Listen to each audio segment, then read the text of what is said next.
Vamos lá. É isso aí, pessoal. Vamos lá. Estamos de volta, hein? Estamos de volta. Live número 72. Sejam todos muito bem-vindos. 7h29 da manhã, dia 17 de outubro. Manhã pouquinho fria, quase que chuvosa em São Paulo. Estamos aí mais ou menos uns 18 graus. Vamos lá, galera, vamos retomar a nossa live aqui. Acho que encontrei um horáriozinho legal antes de ir para o escritório, né? Então ontem eu coloquei aqui no meu Instagram. Comecei ontem num escritório vinculado à XP, trabalhando bem ali no condado da Faria Lima, bem aquela atmosfera Faria Lima. E tamo lá. Né? Então, quem tiver interesse em ter um acompanhamento profissional ali dentro da casa XP, é só entrar em contato, a gente conversa, alinha, vê o que a gente pode ter ali de entrega, de interação. Eu tenho certeza que vai ser muito proveitoso. Mas vamos lá, vamos fazer aqui, vamos trazer a nossa live. Lembrando, tá, pessoal, eu não estou fazendo a transmissão simultânea com o YouTube, tá? A internet aqui atrás, onde eu gravo, não fica tão forte assim. Então, acaba atrapalhando aqui a transmissão, acaba não saindo muito bem feito. Então, tô gravando aqui no Instagram, tô fazendo aqui no Instagram, tô gravando aqui no computador, tá? E aí, quando eu acabar a live, eu subo a gravação pro YouTube, beleza? Que aí a gente fica despreocupado. Beleza, pessoal? Então, vamos lá, vamos trazer as nossas notícias, vamos trazer os nossos insights, vamos trocar aí figurinha. Vamos que vamos, pessoal, vamos nessa. Então, já vou começar trazendo aqui a primeira notícia. Pegar aqui o fiz.com.br. Quais são as vantagens dos fundos de papel com a Selic em queda? É hora de investir? Essa é uma pergunta que muita gente tem feito. E aí, será que vale a pena investir em fundos de papel com a Selic em queda? Tá, ontem eu estava lendo essa reportagem, ela foi feita por uma gestora de um fundo de papel, obviamente, né, a gestora do PORD 11, e aí tá bem legal, vou trazer aqui alguns insights.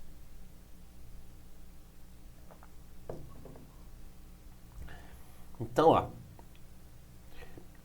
Nicole Vieira, né, sócia aí da Polo Capital, é possível realizar bons investimentos nesse tipo de fundo com a Selic e inflação mais baixa. Ó, vamos lá. Para exemplificar as vantagens de fundo de papel, ela vai usar o PORD 11. Ela destaca que o prazo médio das operações do PORD em carteira é de 2,7 anos. E acredita que o cenário de juros em queda pode favorecer a entrada de caixa do fundo e trazer maior proteção ao investidor. A gente tem dinheiro que entra mais rápido no fundo e se você tem um cenário de juros caindo, você tem um caixa que vai subindo rapidamente pela questão do prazo médio das operações ser mais curto. Então, mensalmente, eu tenho amortizações entrando no fundo e assim eu consigo reinvestir meu capital de forma mais rápida. A gente entende que isso protege o cotista de risco macro. O que isso significa, galera? Deixa eu virar para mim. O que esse parágrafo quer dizer? Cara, significa... Esse prazo médio que eles estão trazendo aqui é a duration. Quando você for analisar lá o fundo de papel, vai ter esse indicador lá em boa parte do relatório gerencial. Duration. Tá? Duration é o prazo médio que você tem para receber o dinheiro que você investiu de volta. Tá? Essa é a duration. Tá? Quanto menor a duration, menor tende a ser o risco, tá? Porque se você leva mais tempo para reaver o seu dinheiro, você acaba correndo um risco maior de não ter esse dinheiro de volta. Então, quanto menor a duration, menor tende a ser o risco. Grande Rodrigão aí na área, tamo junto, meu irmão, tamo de volta. Então, quanto menor a duration, menor o prazo médio, no caso aqui de fundo de papel, tá? No caso de fundo de papel, tá? Menor tende a ser o risco, beleza? Então, você tem mais dinheiro entrando, e aí se tem mais dinheiro entrando no caixa do fundo, mais o fundo consegue aproveitar oportunidades para comprar novas operações, para dosar o risco, para aproveitar esse cenário, tá? Então, se você tem esse cenário de juros caindo, você acaba tendo essa melhora na perspectiva de pagamento, tá? Você tem menos risco de inadimplência, você tem mais dinheiro entrando. E aí você acaba tendo grana, o fundo acaba tendo grana para poder movimentar a carteira, para poder comprar novas operações. Beleza? Para poder fazer novos investimentos. Outro ponto de destaque, deixa eu virar de novo para vocês aqui. Outro ponto de destaque é que com juros altos o consumo de caixa das companhias se torna mais elevado. Ela pondera que apesar da queda recente dos juros ter sido pequena, as projeções indicam uma melhora no risco de crédito das empresas posteriormente. Foi o que eu acabei de dizer. Quando você tem uma Selic mais alta, você tem um risco maior de inadimplência. Tá? Então isso acaba também impactando a geração de caixa para o fundo. Porque se a empresa está mais endividada, porque a dívida dela está mais cara, ela vai ter mais dificuldade para honrar os pagamentos. E aí você acaba tendo um risco maior para os fundos de papel. Além disso, com a Selic tendendo para queda, se observa o aumento do apetite das empresas em realizar novos investimentos. Assim, as emissões no mercado primário retornam e dessa forma é possível ter um reaquecimento do mercado. Os fundos de papel conseguem reinvestir sua carteira em ativos com risco mais palatável do que antes. Perfeito. Beleza? Então... Aqui, ó. A Nicole falando, né, a sócia da Pord. Se você está investindo em um fundo com risco de crédito controlado em um cenário de juros em queda, o cenário seria bastante benéfico para os fundos imobiliários de papel, justamente porque você tem um risco de inadimplência mais baixo, tá? Vamos lembrar, fundo de papel é aquele fundo onde você compra dívida, onde você monta uma carteira de crédito. Então, se você está num ambiente onde você tem uma Selic mais baixa, uma taxa de juros mais baixa, você acaba tendo um endividamento mais barato. Então, se você tem um endividamento mais barato, você acaba tendo um menor risco de inadimplência. Não significa inadimplência zero. Menor risco não significa inadimplência zero. Tenham sempre isso em mente, tá? Menor risco não significa risco zero. Tá? Então, você tem um menor risco de inadimplência. Então, isso é muito positivo. E aí, até linkando com o que algumas pessoas questionam, que é o seguinte, mas a Selic caindo, os dividendos vão cair. Dividendos de fundos de papel atrelados ao CDI, que possui a maior parte da carteira no CDI, de fato, vão tender a ter uma queda nos dividendos. Se a gente for pegar, por exemplo, Vegia, Vegir 11, a gente falou na semana passada em live que a Valora reduziu 1 centavo por cota nos dividendos desse cara. Já pode ser reflexo aí dos dividendos, da Selic em queda. Pode ser, vamos ver o que a gestora vai trazer no relatório. Pode ser. Mas o que é o ponto? Você acaba tendo, mesmo com uma redução dos dividendos, porque o indexador ali está em queda, você acaba tendo um cenário mais favorável. Beleza? Então, mesmo com a Selic em queda, vai afetar dividendo de alguns fundos de papel, mas você tem um cenário mais favorável para crédito. Então, você tende a ter menos inadimplência. E isso é muito positivo, porque se o objetivo do fundo é emprestar dinheiro a juros, cara, é como ele faz dinheiro. Se você está num cenário arriscado de crédito, você tem mais chances de não ter seu dinheiro. Resultado disso, HCTR, DEVA 11, TORD, VSLH. Então, esses 4 fundos, eles são exemplos, claro, estou simplificando a história, ali o buraco é bem mais embaixo, mas estou pegando aqui 4 fundos que tomaram bastante risco e inadimplência bateu na porta, beleza? Então, só para vocês terem em mente esses cuidados, tá bom?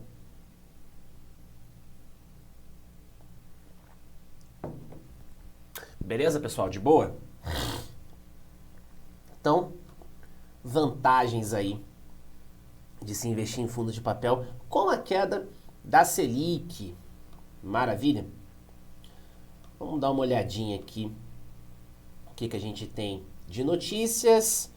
Saiu aqui o destaque do Bom Dia FIIs. RISAC, XPML e CVBI são os destaques de hoje.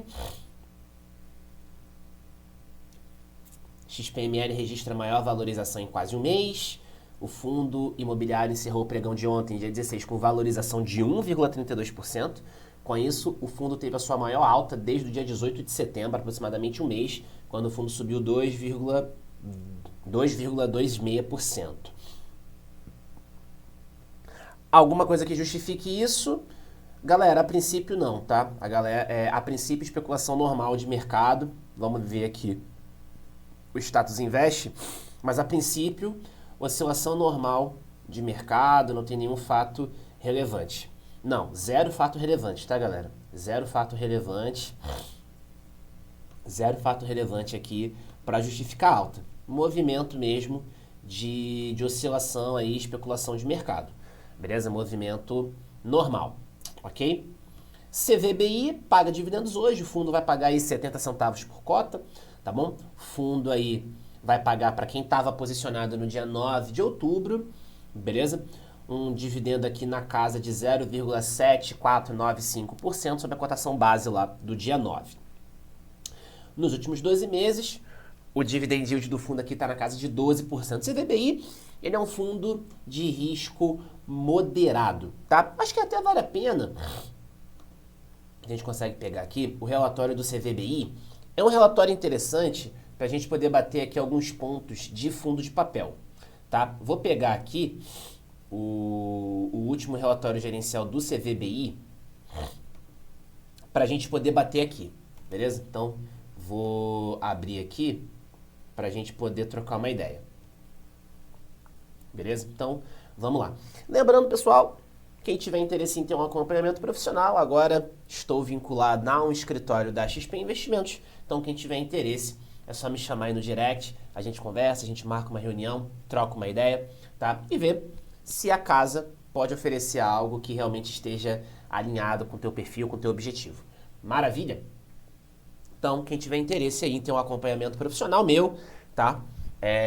Que fique claro, tá? Você não vai pagar pela assessoria. A assessoria, você não tem um link de pagamento que você paga pela assessoria, tá? O acompanhamento é feito pelo escritório. A minha remuneração, ela é feita baseada em movimentação de carteira, baseada nos produtos que você investe.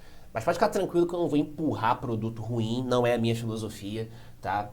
Se for para não ter comissão, eu prefiro não ter comissão do que ficar empurrando produto ruim para cliente. Tá? Então, quem já faz consultoria comigo, quem já está na comunidade, sabe que eu não funciono dessa forma, então pode ficar bem tranquilo. Apesar de eu ser remunerado por comissão, por carteira, por giro de carteira, por produto, não vou empurrar produto ruim.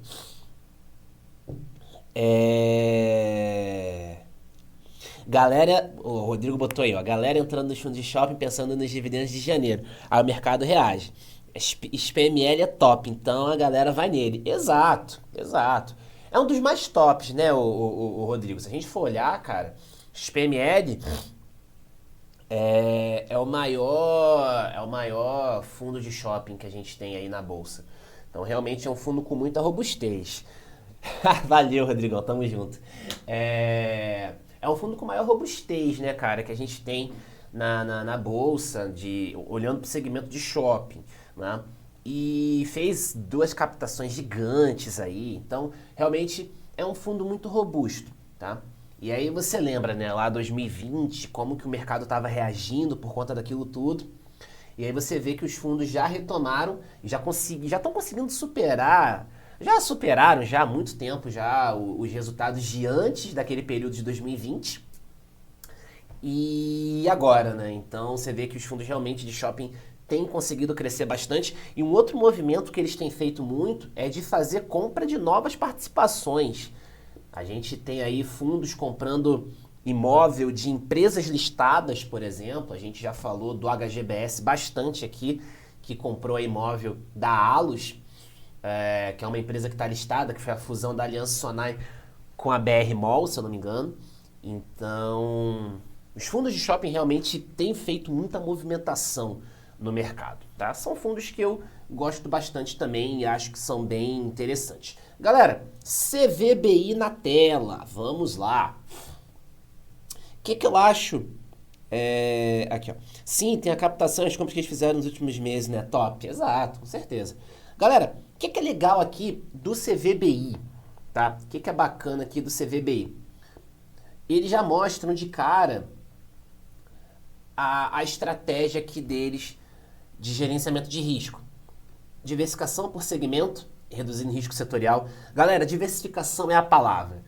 Diversificação é a palavra quando a gente está falando de investimento. Diversificação é a palavra. máximo de 10% do patrimônio líquido do fundo por ativo imobiliário, máximo de 25% do PL do fundo para ativos subordinados. Lembrando, ativo subordinado, risco mais alto, tá? Quando você tiver execução de garantia, o CRI subordinado é o último a receber, só recebe depois de CRI sênior, mezanino, tá? Então, se você tem um percentual maior de CRI subordinado, você tem maior risco. Até 25% do patrimônio líquido do fundo alocado em uma única região metropolitana. São Paulo é a única cidade que poderá chegar a 100% do PL, até porque a gestora está localizada em São Paulo, então é mais fácil para a gestora acompanhar a movimentação, entender melhor a dinâmica, porque a gestora é daqui, os profissionais são daqui, então entendem melhor a dinâmica da cidade. Baixo risco na composição do portfólio, rating mínimo para investimento CR9. Isso aqui é critério da casa. Beleza? Então a gente vê, ó, maior parte do fundo aqui, maior parte da carteira de crédito está alocada em IPCA. 76,5% da carteira em IPCA+, quase 13% em CDI. Então é natural que nesse movimento de queda de inflação mais baixa, a gente vai ver dividendos menores. Se a gente for olhar histórico aqui do CVBI, o histórico de dividendos do CVBI, a gente vai observar isso. Então, ó, quando a gente compara aqui, ó, quando a gente compara os dividendos de 2022 com os de 2023, a gente vê dividendos mais baixos, beleza? Aqui quase que empatado, tá? Mas a gente vê, ó, dividendos menores aqui em 2023, justamente porque a gente tem uma inflação mais baixa, tá? Então, a gente observa aqui, ó, agosto, levando em consideração a inflação de junho e de julho, junho a gente teve deflação. Então a gente de fato tem aqui uma inflação mais baixa, dividendo menor, tá? Mas o que é importante avaliar não é porque o dividendo está menor que o fundo necessariamente está ruim. Ele pode estar reagindo ao que está acontecendo na economia.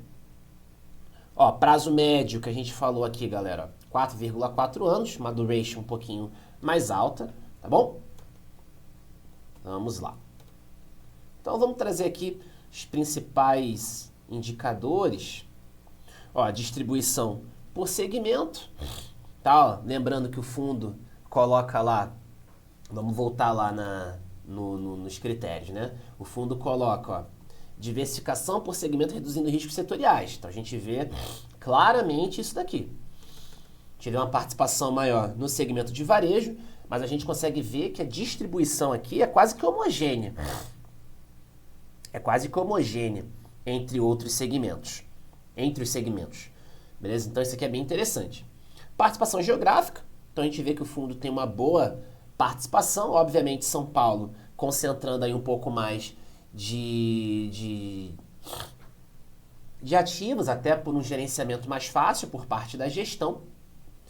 Beleza? A maior parte da carteira plugada aqui no IPCA. Então é um fundo que ele acaba trazendo proteção para o investidor, tá? Então é um fundo interessante pensando em proteção contra a inflação. É um fundo que está com a carteira majoritariamente aqui em inflação. Distribuição por LTV. A LTV média da carteira em 47%. A LTV já foi até mais alta, tá? No CVBI. Tá? Já foi até mais alta. Mas agora a gente vê aqui uma LTV média aqui de 47%. Quanto menor a LTV, pessoal, melhor, tá? Menor tende a ser o risco do fundo. Então é um critério bem interessante, beleza? Distribuição por rating, tá? A gente vê, ó, que a maior parte da carteira, ó, a gente vê 27% no rating BBB, beleza? E o restante vai 73% em rating de pelo menos nível A. Então a gente está falando de devedores aqui de nível mais alto de crédito. Então, é um fundo que realmente monta posições mais conservadoras, tá? Então, isso que é legal, eles têm a escala mínima, eles têm a escala deles de risco, tá? Galera, para quem tá entrando agora, eu tô falando do CVBI, tá? Fundo de papel CVBI.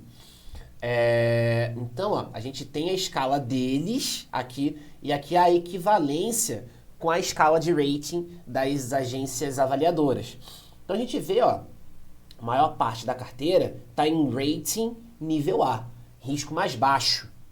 Não significa risco zero, só significa risco mais baixo, tá? E aí 27% em rating BBB, tá? Que não é também não é o fim do mundo, mas não é um rating nível A, beleza? Mas também não é a pior coisa do mundo, ok?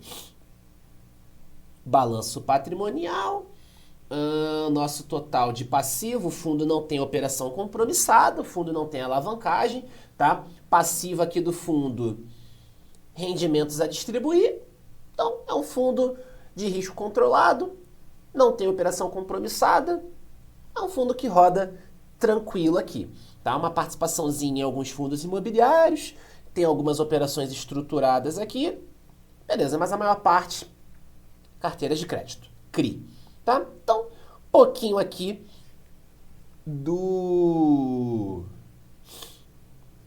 relatório gerencial do CVBI 11, tá? Então, o CVBI 11, anúncio está pagando dividendos hoje, a gente aproveitou para bater aqui um pouquinho do relatório gerencial dele. Beleza? Show de bola? Então, vocês viram, né? Um fundo com risco mais baixo, risco mais controlado, fundo não tem operação compromissada. Não significa, galera, que o fundo ter operações compromissadas significa que ele é ruim, tá? A gente falou semana passada de KNCR, KNSC, são fundos que têm operação compromissada. Se você for pegar lá o relatório gerencial desses fundos, você vai ver um PL acima de 100%. Então eles têm ali operações compromissadas. Qual que é o ponto da compromissada? Qual que é o custo dessa compromissada? Qual que é o percentual de compromissada? E o fundo está conseguindo ter um retorno superior ao custo da compromissada? Se você pega, por exemplo, o relatório do CPTS, eles mostram essa informação, tá? Nos últimos meses, de agosto do ano passado para cá, o fundo tem tido uma dificuldade de conseguir um retorno superior ao custo da compromissada. E você vê que o fundo tem reduzido ali a participação dessas operações no seu portfólio. Então você vê ali, a gente chegou a ter 17%, agora o fundo está batendo ali mais ou menos uns 15% de compromissada. Então, esse é o ponto, tá? Pode ter compromissada? Pode. Mas qual que é o custo dessa compromissada e qual que é o retorno que a gente está tendo? O retorno está sendo superior? Então, essa é uma informação interessante de você olhar num relatório de fundo de papel.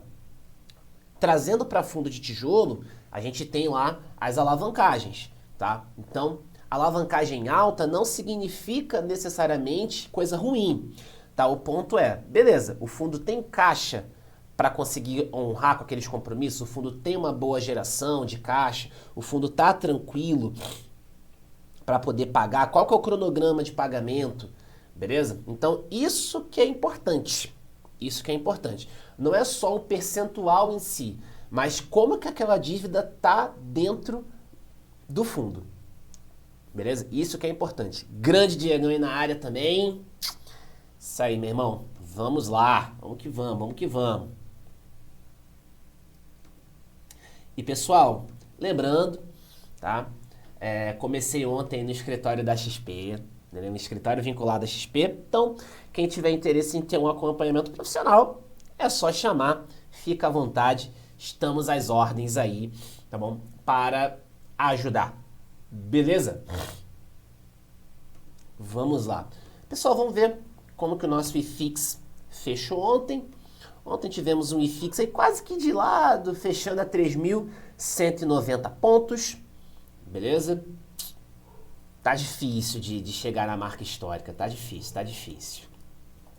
Vamos ver o que a gente tem aqui na Central de Fundos Imobiliários. 5 fundos a preço de banana para apostar com a Selic, pelo amor de Deus, tenho ranço dessa matéria. Ai, ai. Nada atualizado aqui. Vamos pegar. Ver se a gente consegue ver se tem algum informe, algum fato relevante de algum fundo imobiliário. Vamos lá.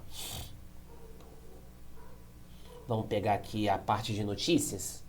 Vamos ver o que a gente teve de notícias que saiu ontem aí sobre fundos imobiliários. Saiu algum fato relevante, se saiu alguma coisa do tipo. Vamos dar uma olhadinha aqui. O que a gente tem? Rentabilidade, informe mensal. Informe mensal, outros relatórios. Vamos ver, tem outros relatórios aqui do MXRF. Vamos dar uma olhada aqui.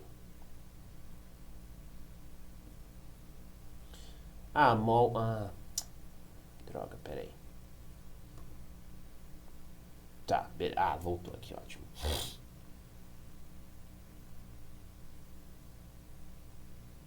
Voltou.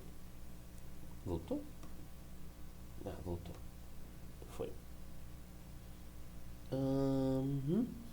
Vamos dar uma olhada aqui. MOL 11. Outros comunicados, provavelmente falando aí sobre a sua emissão.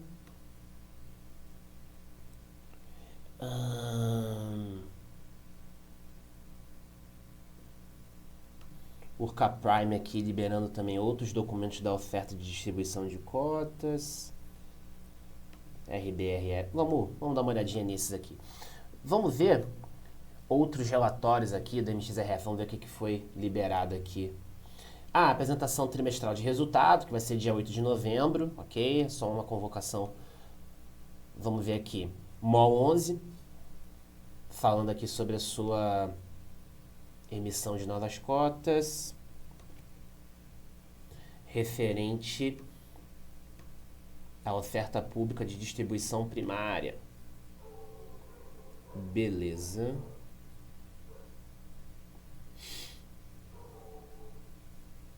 Tá. É só para informar sobre a alteração aqui do cronograma do MOL 11, tá? Nada demais da emissão que a gente está tendo. Beleza. Vamos dar uma olhada aqui o RPR, o que a gente tem aqui.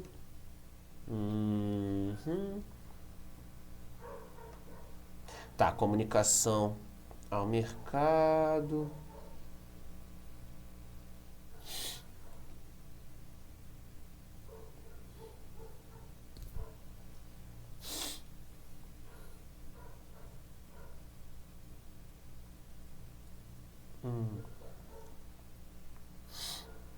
O fundo aqui falando sobre retratação de 20 cotas.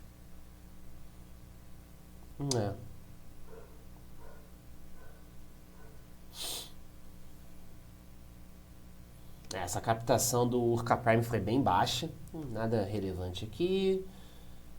Vamos fechar. Tá, MXRF já vimos. Vamos ver aqui, RBRF que tem.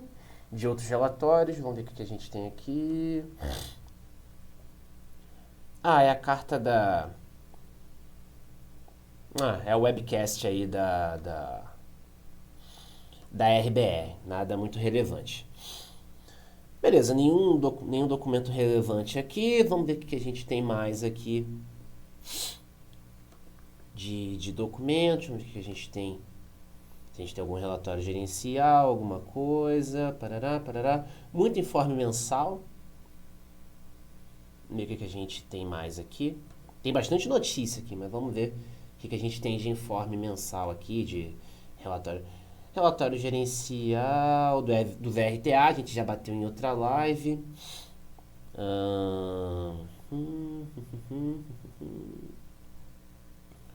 Tá.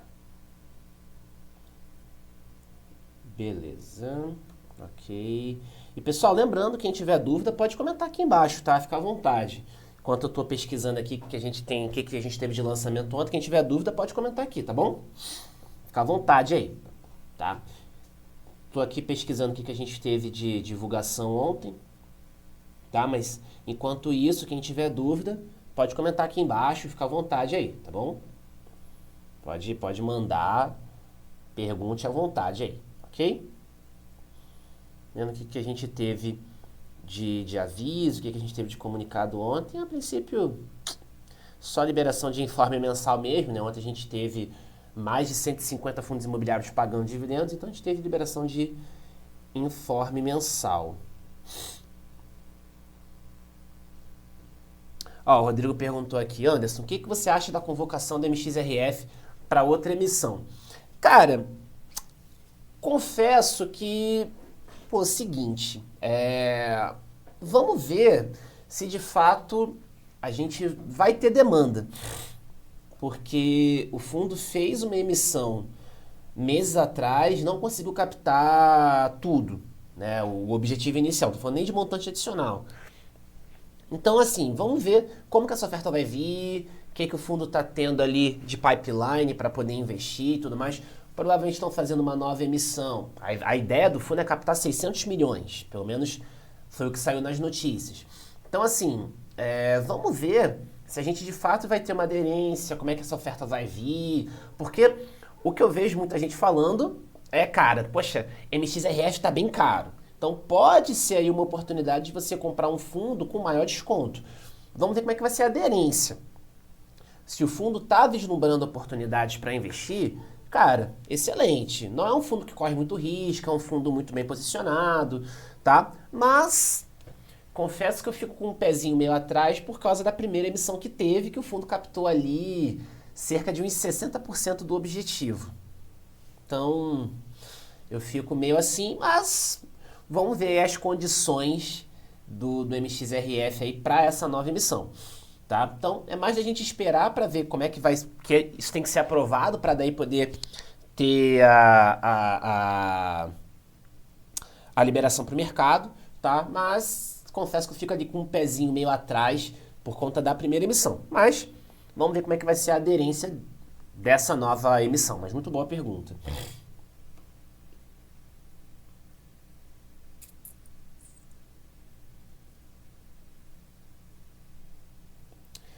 Grande Diego, bom dia, meu irmão. Como é que você tá, velho? De boa? Vamos lá. A gente aqui, basicamente, informes mensais, nada muito relevante aqui pra gente, não. Beleza? Então a gente bateu aqui o relatório do CVBI, tá? Vamos ver o que mais a gente tem aqui de notícia pra gente poder bater, pra gente poder encerrar, porque agora, né, tem um escritório pra ir.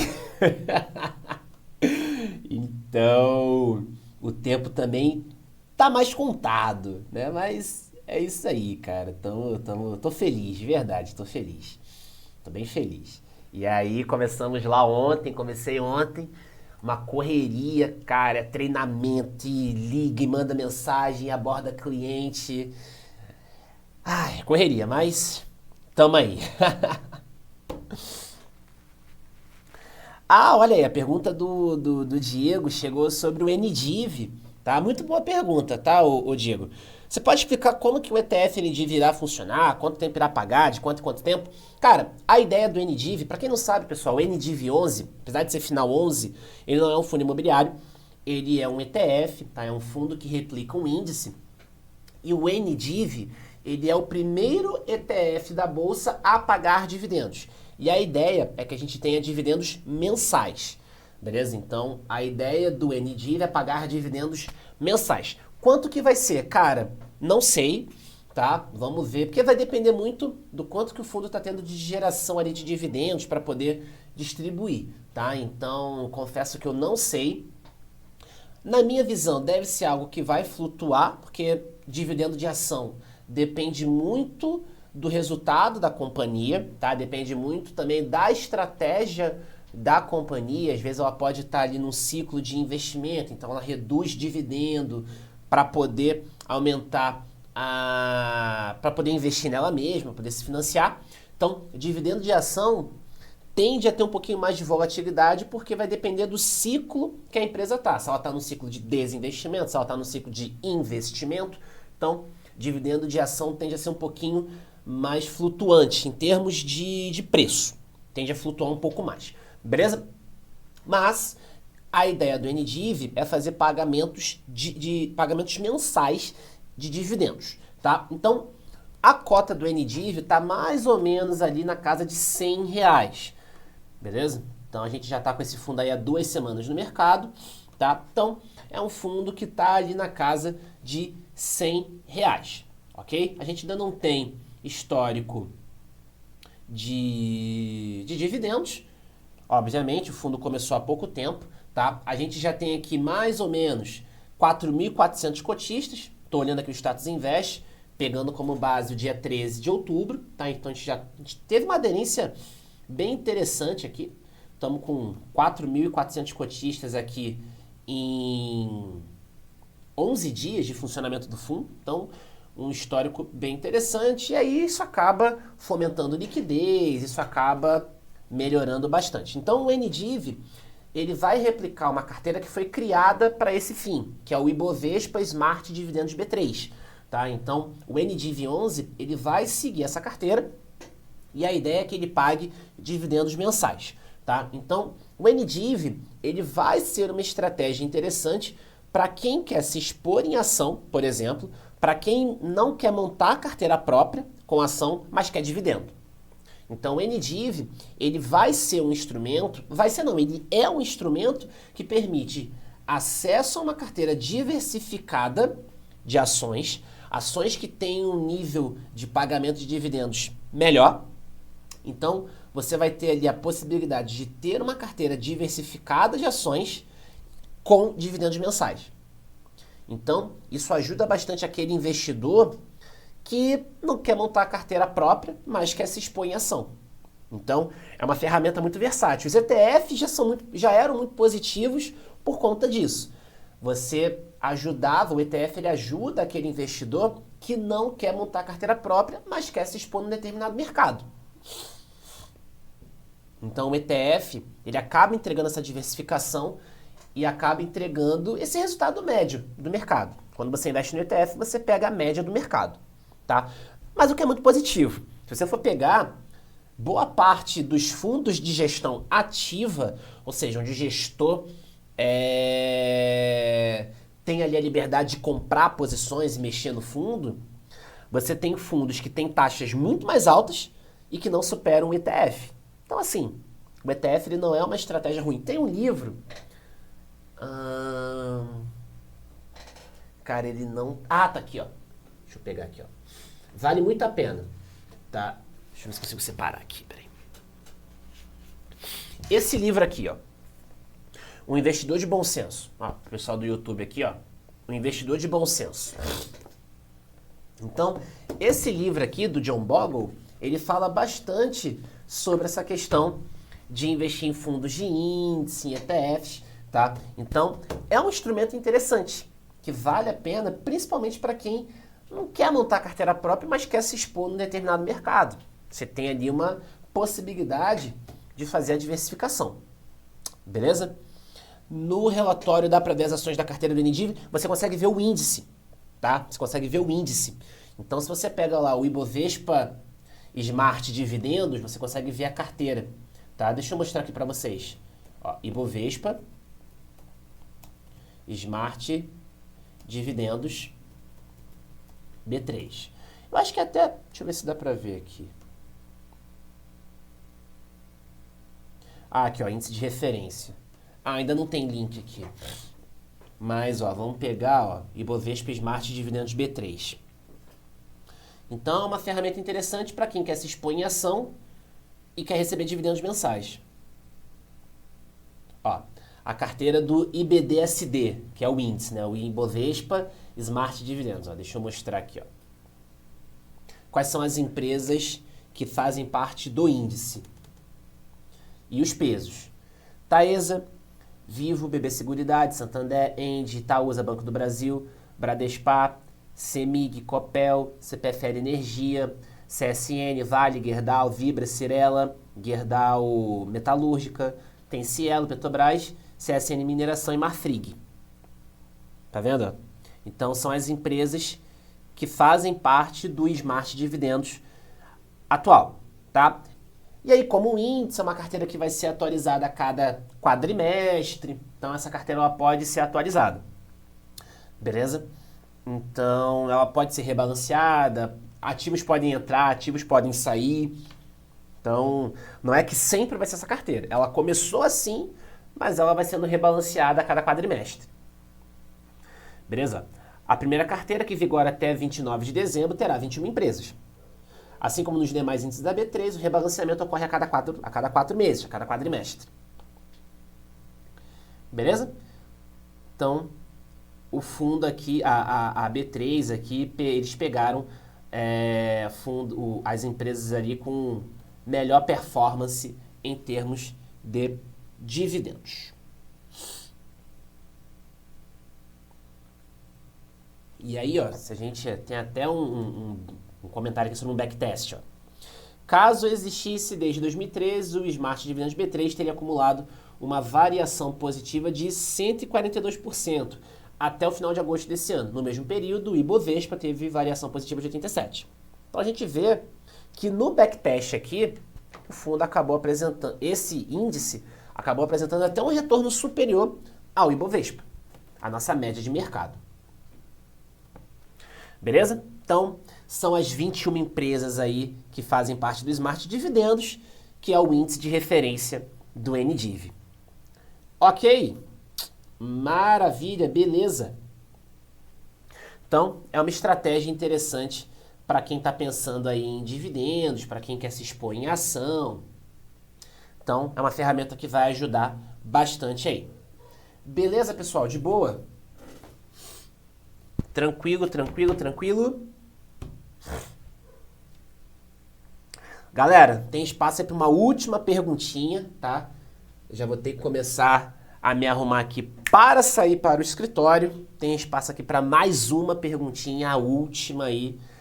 Quem quiser pode mandar, fica à vontade, né? Já estamos aqui nos preparando para bater em retirada para o escritório. Mas tem espaço para mais umazinha dá para fazer aí, tá? Então, manda a ultiminha aí. Se chegarem duas, a que chegar por último, eu respondo amanhã.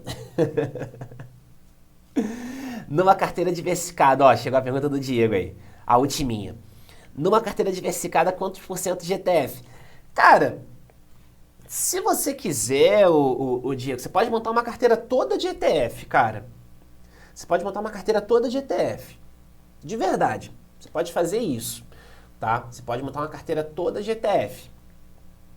Beleza? Então, às vezes, por exemplo, você quer se expor em cripto. Ontem mesmo eu estava com um cliente lá na XP falando isso. Você quer se expor em cripto. Pô, mas você não tem aquela segurança de montar a carteira própria, de investir na própria cripto.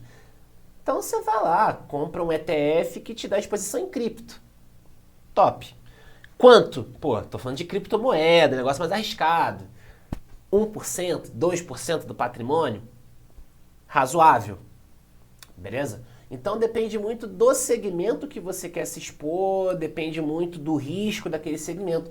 Mas se você quiser, você pode ter uma carteira toda de ETF. Tem ETF de renda fixa, tem ETF para ação, tem ETF de fundo imobiliário, se você quiser, que não faz sentido, tá? Porque não paga dividendo, aí é melhor você pegar um fundo de fundo. Mas agora tem ETF que paga dividendo. Então assim, você pode ter uma carteira toda de ETF, tá? Não tem problema nenhum. Tá? Agora, se você quiser entrar num segmento específico, aí dependendo do risco daquele segmento, se for muito específico, cara, 1%, 2%, 5%, algo nessa linha, tá bom?